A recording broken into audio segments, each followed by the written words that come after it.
Siamo tornati alla punta scuola e l'obiettivo di questo video di oggi è quello di tirare giù assieme a voi un paio di numeri per quanto riguarda la ricerca e la coltivazione di questo deposito d'oro che abbiamo già trovato delineato negli episodi scorsi. E noi ci vediamo dopo la preview.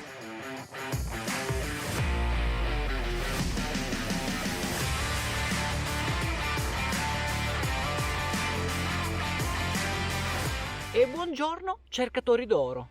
Benvenuti al mio canale se siete nuovi e bentornati invece se siete miei amici a tempo.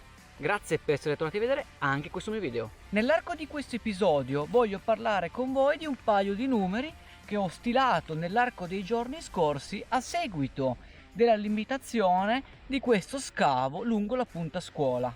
Infatti la stagione aurifera 2022 è iniziata, il clima è ottimo, giusto una felpina e in generale qua all'ombra si sta veramente bene per un paio di ore ogni giorno. Ed è quindi il momento giusto per iniziare gli scavi di questa punta aurifera. In questo contesto l'oro si trova all'interno di queste sabbie dette sabbie aurifere. Ma per ricavare questa sabbia all'interno del mio cabasso è necessaria una setacciatura preventiva. Quindi prima di parlarvi dei numeri voglio un attimo descrivervi il mio modus operandi, cioè secondo me il processo migliore per andare a coltivare questo piccolo deposito d'oro. L'oro si trova disposto naturalmente all'interno di questi sedimenti. La frazione più fine è quella che a me interessa, quella più grossolana invece è scarto. Qua è dove già ho scavato e via via lo scavo procede verso l'interno della curva, cioè dove io vado a estrarre i sedimenti e successivamente a setacciarli. Questo strumento non è altro che un setaccio inclinato e vi permette di setacciare sfruttando la gravità i sedimenti a secco. Questo è il prodotto della setacciatura, mentre questi sono gli scarti. Essendo questi ciottoli lievemente sporchi sulle superfici potrei perdere una percentuale dell'oro, ma l'ausilio di questo strumento mi permette un'estrazione molto rapida. Anche un terzo in più a livello giornaliero, e questo vi dico in quanto in questo video andiamo a parlare un po' di numeri per capire effettivamente che cosa avrò di fronte a me a che fare nell'arco di questa stagione. Comprendere quindi, delimitati gli scavi, quanto sedimento estrarre, quanto sedimento viene scartato, quanto sedimento invece andrò a lavare in canaletta è l'obiettivo di questo episodio.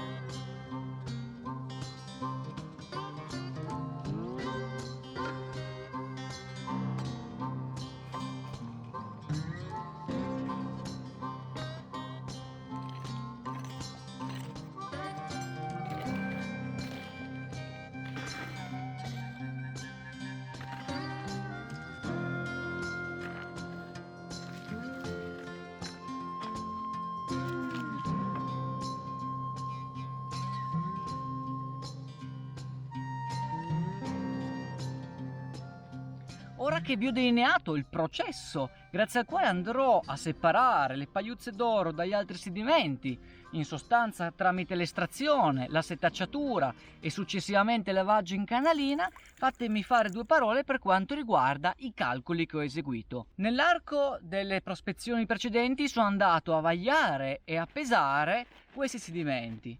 Sulla base della distanza dalle montagne a cui vi riferite rispetto ai sedimenti che volete andare a estrarre, avrete una componente più o meno elevata di ciottoli, i quali via via vi allontanate dalle Alpi potrebbero diventare delle ghiaie grazie all'erosione naturale da parte dei corsi d'acqua.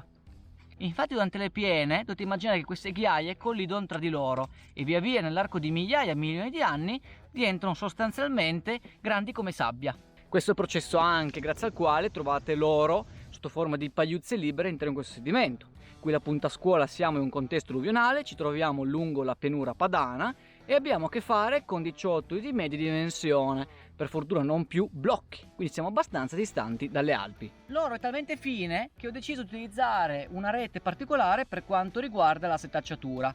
L'obiettivo è quello di recuperare tutto l'oro presente in questi sedimenti. Ciò sostanzialmente è un compromesso, non andrete mai a recuperarlo del tutto. Nella punta scuola ho calcolato nello scorso episodio, grazie all'utilizzo del mio telemetro laser, 18 metri cubi di sedimenti potenzialmente auriferi che vorrei andare a estrarre nell'arco di questa stagione. Considerando che nell'arco della giornata riesco a estrarre mediamente manualmente, perché comunque la ricerca dell'oro in Piemonte è solo a scopo amatoriale e collezionistico, ma soprattutto l'attività è prettamente manuale, riesco a estrarre circa 1/3 di metro cubo. Setacciarlo, produrre un ghiaietto aurifero e quindi lavarlo in canalina. Anche perché lavare queste quantità sostanzialmente al piatto è quasi impensabile. Ci sarebbe troppo sforzo fisico, a mio parere. Anche questo è un compromesso effettivamente. Ogni metro cubo di sabbia pesa mediamente 1,7 tonnellate. Quanto oro effettivamente andremo a estrarre?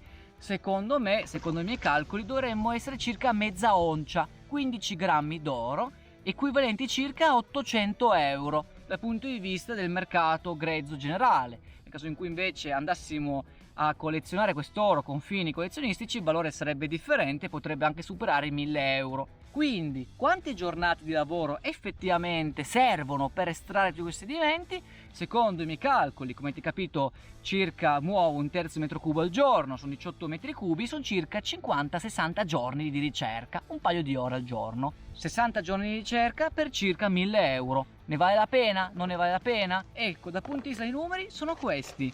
Dal punto di vista invece della normativa, il nostro obiettivo principale è il collezionismo e questa attività sotto forma di attività amatoriale. Bisogna comunque tener conto che questi numeri sono delle mere stime, in quanto 1,7 tonnellate fa riferimento a un metro cubo di sabbia. In questo contesto, come vi ho già delineato, non c'è solo sabbia, ci sono anche 18 delle ghiaie, ma bisogna comunque avere a che fare, a mio parere, con delle stime. Più che altro è per capire gli ordini di grandezza del lavoro e delle quantità con cui uno ha a che fare.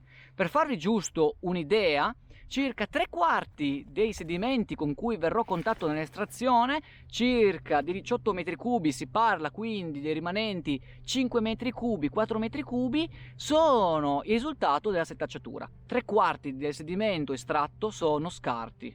1/4 invece è quello che andrete a lavagliare nella canina, anche voi fosse qua alla punta scuola. Queste percentuali variano di fiume in fiume. Dovete pensare che più andate verso valle, più la quantità di sabbia sarà maggiore, tanto meno effettivamente gli scarti della setacciatura saranno abbondanti.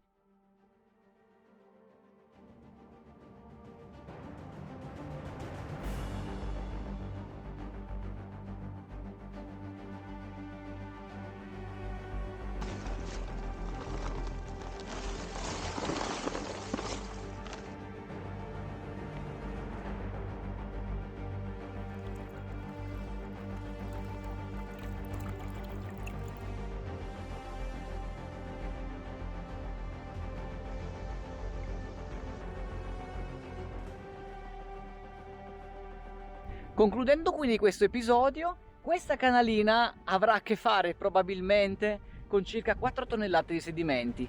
Quanto oro effettivamente riusciremo a estrarre dalla punta scuola? Rimanete sintonizzati su questo e altri episodi, andatevi a riprendere i precedenti per comprendere effettivamente i dati, soprattutto le varie modalità con cui sto conducendo questo scavo, così che anche voi possiate intraprendere questo fantastico hobby, questa fantastica ricerca.